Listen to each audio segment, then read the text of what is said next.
What a game that was. What a game and what a performance by both quarterbacks. But let it be known, Patrick Mahomes is king. The king reigns yet again. And now he's got 2 Super Bowls to go with 2 MVPs. And Chad, he also is the Super Bowl MVP of 57, just like he was in his first victory.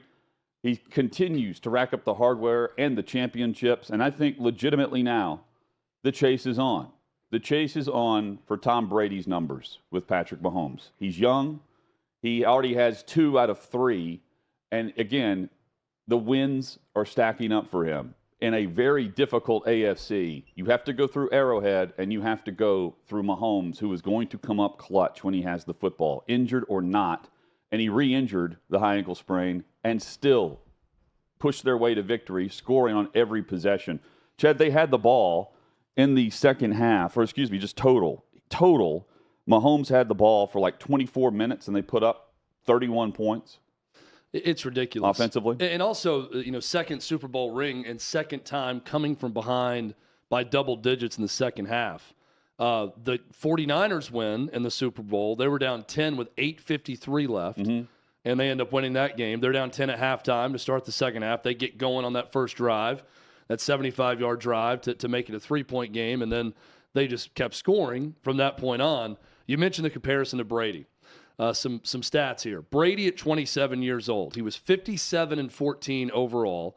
He had 3 Super Bowl rings.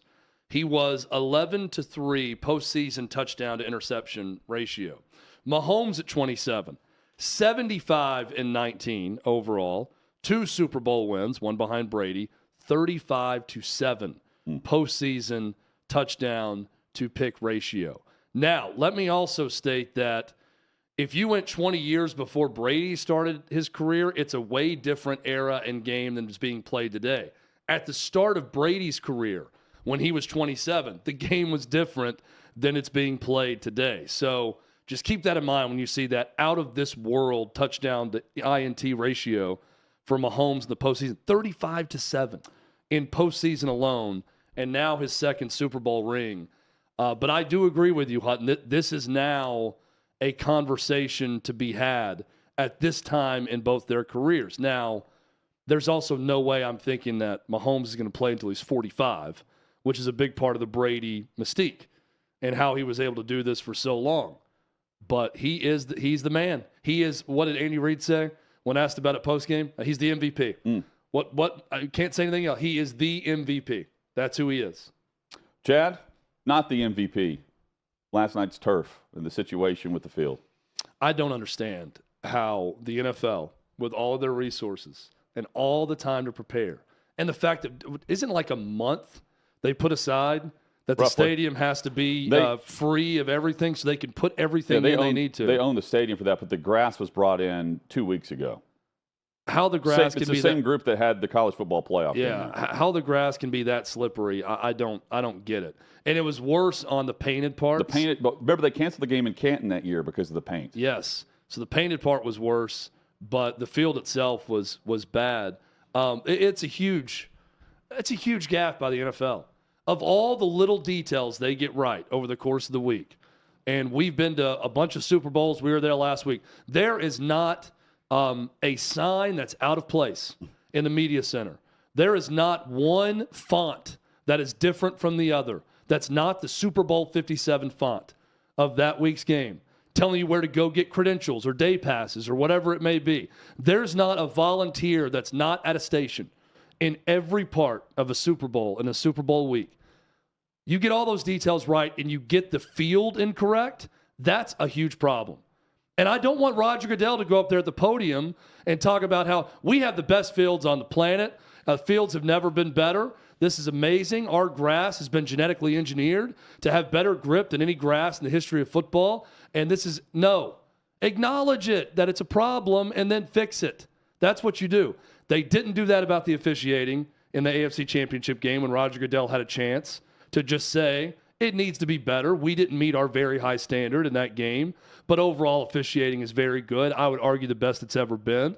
You can say all the good things about Fields, but you cannot sit there and not acknowledge that this was a huge issue. The Eagles changed cleats over the course of the game. It was such a problem. Well, I mean, you couldn't kick off.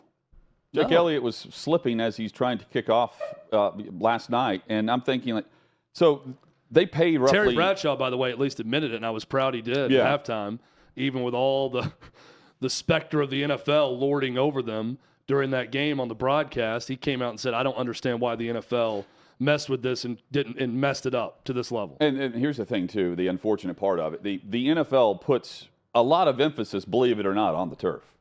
It's an $800,000 investment that they made for one game. And in Arizona, there's a 40-inch tray, 40-inch deep tray that this grass sits on, that it grows on for a couple of weeks, and they roll it in and out of the stadium each day. I think what messes it up is whatever paint they're using, and if, in fact, they painted the grass itself. I don't know if they did or not, because if you can't get the grass right in Glendale, Arizona, you're probably not going to get it right anywhere. But trust me when I say, there has been plenty of tracks in the NFL that I've been to where you can tell the grass should be brown and it's green. And just because we're looking at the emblems that are painted on there doesn't mean that other spots of that green turf isn't painted. That's what I want to know. Did they paint everything or just the logos? And if they painted everything, that is definitely on the league and not the researchers from Oklahoma State that came up with this. That's a good point. I didn't even think about that. But, I mean, and you've been up close. And you're not allowed to get on that turf. You can have some spray paint on the grass to make it look better for television. Yeah, they may have been able to have a walkthrough on Saturday. I'm not sure about that. But the day of the game, to my knowledge, is the first time they're on that track actually going through any sort of warm-up. Guys couldn't even celebrate a touchdown last night. They were falling down to the end zone. Well, and also at halftime they had the footage of on Fox of them repairing divots on the field. And I'm thinking it's not the divots that are the problem; it's the fact the grass is too slick. I was like, look at this NFL crew working hard after Rihanna's stage was removed to go through and get divots. And I'm thinking, well, great, but it's not a divot issue; it's a fact that the grass is too slippery because of the paint.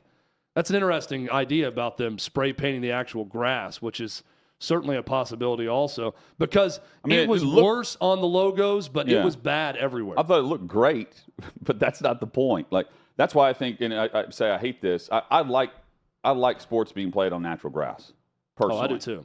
But they're coming up with this synthetic surface now where, for instance, the Titans have an outdoor stadium. They're moving to that synthetic surface because their turf research tells them that there will be less injuries on this new developing turf that they have, versus what they're playing on some of the indoor tracks around the league and on certain grass types that they can grow here in the Mid-South. There is, I just shake my head at it because I think the more and more emphasis they put on it, the worse it actually is for the players. Hassan Reddick, by the way, did Hassan Reddick even play high school football? Because he said last night was the worst grass and surface he's ever played on. How is that possible? That's the pain of the loss, speaking, I think, as part of that as well.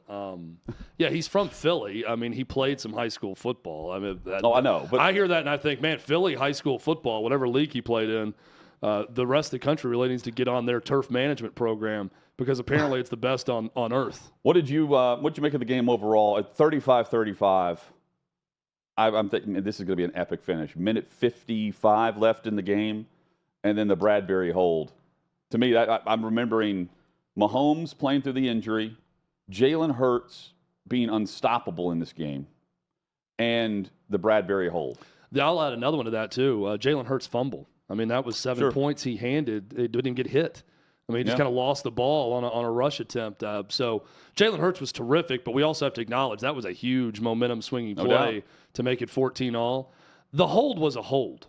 I don't see any controversy. It doesn't help when Greg Olsen is saying that he doesn't think he would call it. That's the question. But I don't. I saw Dante Stallworth tweet something. I was like, people saying like you don't call it there. It's like, when do you call it? After the game? How many holds were there on the offensive lines last night? I look. A hold is a hold. Then we should see more flags. You're opening up a completely different can of worms that we could spend 2 hours this offseason on. In all football, they don't call enough offensive holding on offensive linemen. They did a lot this year. That's what I'm saying. Yes, they kept the flags in the pocket. They let that go. And that ended the game. We know why they let it go. Because they want offense. They want scoring, and they want to protect the quarterbacks. I just read a great piece from Wright Thompson on Joe Montana and how Joe Montana's bitter about Tom Brady being called the greatest because, in large part, he was literally risking his life when he was playing in his era, and he goes through the list of injuries he had that Tom Brady never came close to having because he's protected so much in the game. Maybe a little bit extreme, but it's definitely different eras. They don't call offensive holding because they want people to score. But that was a defensive hold. Bradberry admitted so after the game. Yeah, and I've got no problem with it. It can be defensive hold. Tell me why the flag came from the end zone, not from the umpire. And if it's holding, then it happened before the pass. Otherwise, it's defensive pass interference, and the ball was uncatchable. So if it's holding, why'd the flag come out too late? For holding, before the flag comes, I don't even see the flag come in for 2 more seconds. Like the whole mannerism of it, it was a hold. But with a minute 54 or whatever it might be, if that's not a hold, if it's not called a hold, you kick the field goal, and then Jalen Hurts and the offense have roughly 2 minutes, give or take 10 seconds, for a final possession, and they set up offense at the Super Bowl again. So I don't buy into they want offense, so they're going to call this, so they kick the field goal like that. They want the epic finish. I'm not saying they called that because they want offense. I'm telling you, asked why were they not calling offensive holding. I'm saying in general in football, it's not called nearly enough because I think there's an emphasis on protecting quarterback, and that's the offensive lineman is doing a lot of times when they hold someone. So it's not called enough. I want offensive holding called more and to cut that out of the game as well. It was, the player's admitting that he held on the play. He grabbed his jersey. Now, look, it's unfortunate that a game ends on that call, but it was the right call. I'm going to crush NFL officials over a number of things. I actually think they got this call right.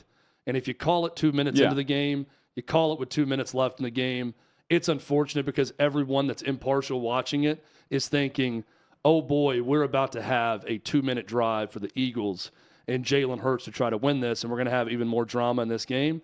But a hold's a hold, and he hooked him on the start of the route, and the ball was uncatchable ultimately. I don't think the hold made the ball uncatchable. I think it was uncatchable because it's uncatchable, but I still think it was a hold, and it was rightly called.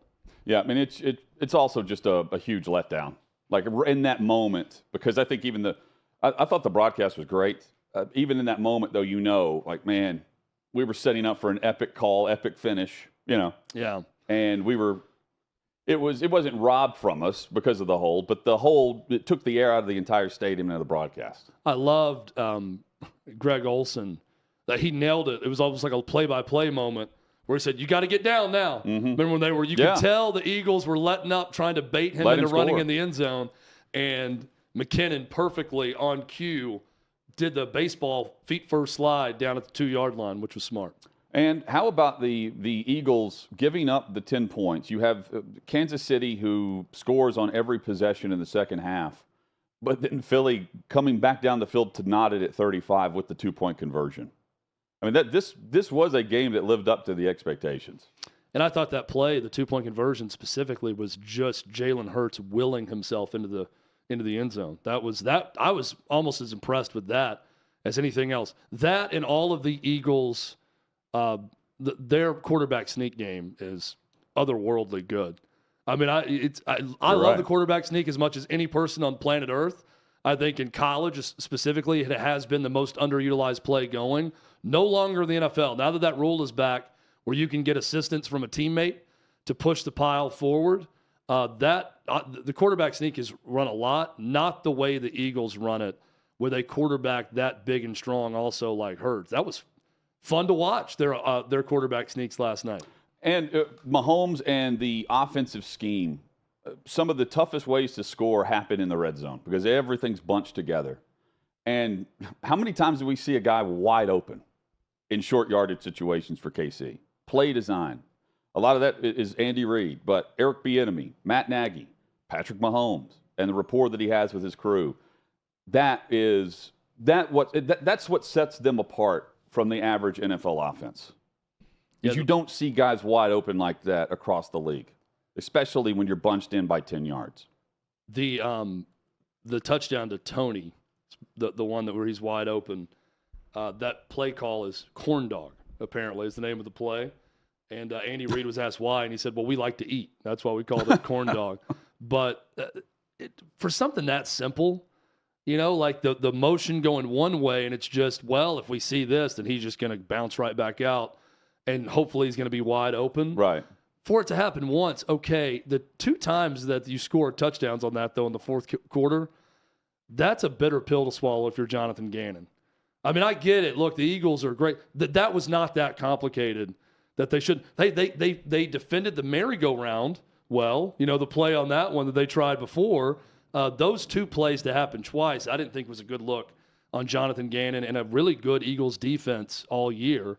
I know he's in line to possibly be the Cardinals' next coach, but that is the next level stuff. Though you're right about the Chiefs. That does separate them is just when Andy Reid gets that creative, like we saw last night.